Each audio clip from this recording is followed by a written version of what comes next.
Hey folks, Gast here. Welcome to another series. This is called the Fire Emblem Three Houses chapter review series. Specifically, we're going to be talking about Three Houses Golden Deer Maddening. What I want to do with this series specifically isn't really to concern itself with the story or the characters, but more so the chapter layouts and the map design. For those who don't know, my YouTube journey started with Fire Emblem 7 ROM hacks and reviewing and playing and giving feedback on that. And ever since then, I've always been passionate about map design as well. And map design is kind of a weird term. Some people kind of use it as a soapbox to talk about what they think theoretically makes the most sense. And they try to make up a lot of like random rules that aren't really applicable.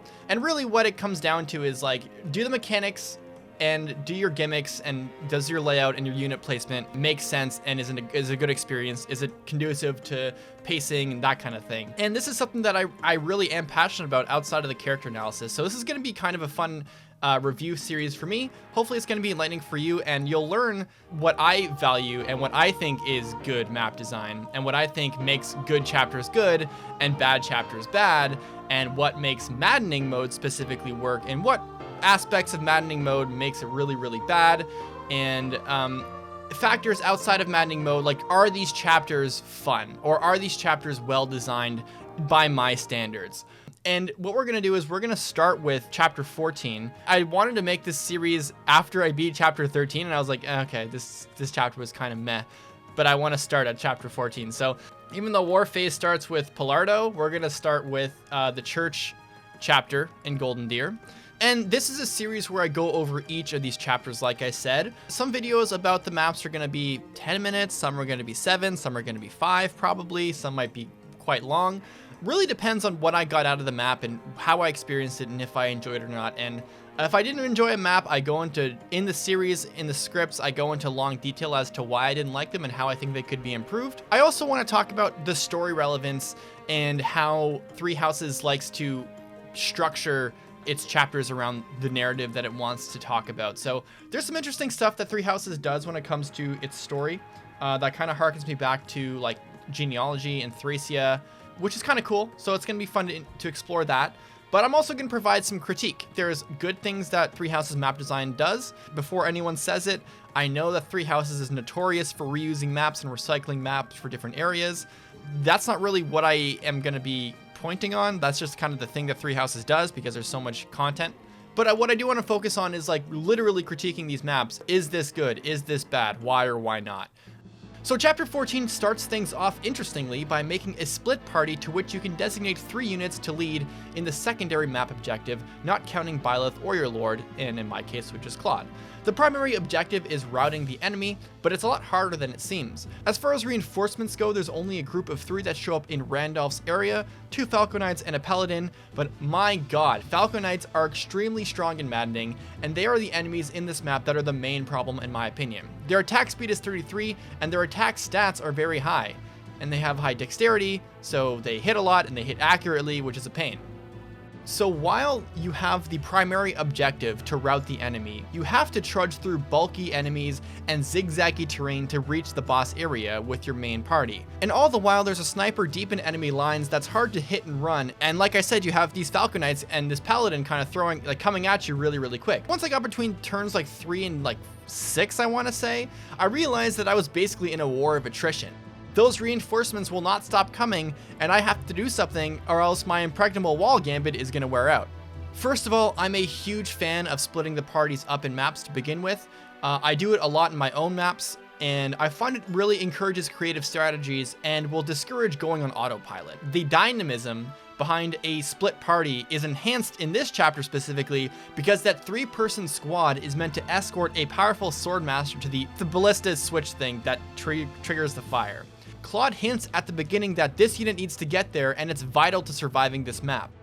And a massive portion of my success came from failing at this map once, realizing that this objective was basically mandatory in maddening, and divine pulsing to get back to where I was and actually getting him there. So I actually had to restart this chapter because I kind of neglected that secondary objective. and it made my life hell. Like, the reinforcements kept coming in. I kept having to burn impregnable walls, which is a really good battalion in this map. It was just a war of attrition, like I said, which was a really good and different approach to map design that I haven't really seen or remember seeing before, which was really cool. This green Swordmaster AI is also really competent, and when I mess up and get him killed, it was completely on me. So as you see here, there was a point where the Falco Knights just killed him and I was screwed, and then even Randolph makes fun of you for it, and Claude's like, oh crap, we messed this up. And then it makes the chapter really hard, because the reinforcements are going to keep coming and it's going to be a nightmare. What I like about his AI is that he's going to ignore all the enemies and just beeline it to that one spot. Even if there is an enemy kind of obstructing him, he'll just stand there and wait for you to kill him. It's really kind of on you to get him there safely. And in my second run, I had to bait the Falco Knights waiting up top with Byleth, and so on that second try, the Swordmaster finally made it. What this accomplishes is, because this Swordmaster, he goes turn by turn, there's this aspect of turn-based pacing in this chapter that I think really makes this chapter intense. A lot of the time in Three Houses, and I'll talk about this more in the future videos, but a lot of the time in Three Houses, the pacing is kind of in your control, in that you kind of control the narrative. If you get to a certain area, you trigger an event, and the story and the map kind of follow suit and progress. But in this chapter, once that Swordmaster goes, he doesn't just stop and wait for you to reach a certain spot. He's gonna just go turn by turn and get to the place, and it's on that second party to get him there safely, or else the map is going to be a total pain in the ass. Which means you have to follow the pace of him instead of you dictating it yourself. And that's why I really enjoy this map. In fact, after playing through all of Golden Deer Maddening and writing up each of these scripts here, I would say that chapter 14 is one of my favorites, like maybe top 2 or top 3 in chapter 14. What I like about it is that this map gets broken down into almost 2 phases. When I'm trying to bait and switch and kill enemies, I'm using up warps and rescues and using impregnable wall gambits, and to wall out enemies who are killing my slower and more glass cannony units. Then there's this other phase where that Swordmaster makes it, Randolph calls on reinforcements after Claude taunts him, and then everything catches on fire, and all these enemies who were now this threat that were kind of in the distance that you knew you had to kill, that were approaching you, now all these enemies all get rattled, and now they're just fair game to just destroy, and this map turns into kind of a slugfest. Also, the reinforcements actually stop when you trigger the fire trap, and it makes for a really sudden turnaround for your team. In my opinion, this is a genius gimmick, and it's kind of inspiring. Whenever you have green units, there's always this insecurity that they're complete dumbasses, but the green unit AI is so straightforward that it really falls on you if you screw up or not. Like, he's not going to screw the game for you. Like, you're going to do this yourself. So you can decide whether you want to make this map hell for yourself or not. I think this gimmick is fantastic. I think the turn-based pacing of it really contributes to it being a really good experience, and one that keeps me on my toes. As far as Welcome to the War phase goes, I think this is a fantastic start. Like, I give this map an A, honestly. And I'm going to rank each one of these maps, I give this one an A, hands down. As far as units goes, Sniper Shamir completely destroyed. Flyers are so fast, but Shamir's S rank in bows and literally 45 dexterity with Hunter's Volley, or even like heavy draw, just killed him in one hit. I also gave Shamir boots. She's incredibly good in this map, I find, because she makes quirk of literally any unit here. Once you combine her personal with a dancer, she's just like picking off enemies left and right. Her range is very important, because there's so much terrain going on in this map where flyers can just completely ignore it. And having someone who has like a lot of range with Hunter's Volley is really useful. I generally think you can make a case with snipers being the best player phase class in the game, for being for infantry at least. Claude also did really well with his Brave Bow Plus and plus 20 hit with Death Blow, which was all a great boon for him for whittling down enemies.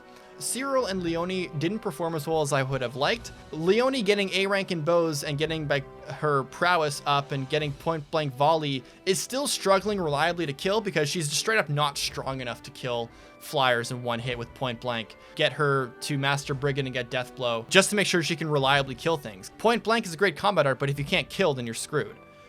Story-wise, I'm intrigued to start things off. The Crest of Flames banner and the army revamp was a really cool start to this phase. I think it works. And for context, I haven't played Silver Snow. In this point, I've beaten Crimson Flower and Azure Moon. I know Silver Snow and Verdant Wind are very, very similar, where Silver Snow just kind of gets into more details about the church and Rhea specifically. I like Judith. I mean, I've beaten the game already, but when I was playing this chapter, I was intrigued. All in all, as far as map design goes, and as far as everything else like that, this map is one of my favorites. It really just kind of hits my palette for map design that I think is good. So the next chapter is going to be Aelel, the Valley of Torment. If you guys like the direction of this video and you like it when I talk about kind of map design and what my thoughts are on it, like I said, I have the scripts for these videos written out all already, and now it's just a matter of kind of bringing it all together. So I can probably get these videos out relatively quickly, but I would like to see what you guys think of this series and what you guys thought of map design and chapters and that kind of thing. This video and this series isn't about characters and their supports. It's more about my review on the map layout itself, with my commentary on the units that I used and the story as well. If you guys enjoyed this series and you want to see more of it and you're new to the channel, please like, comment, and subscribe down below. When you do subscribe to videos that are new to this, it makes me think that this is a positive way to grow the channel. And I'll see you guys in the next one. Deuces.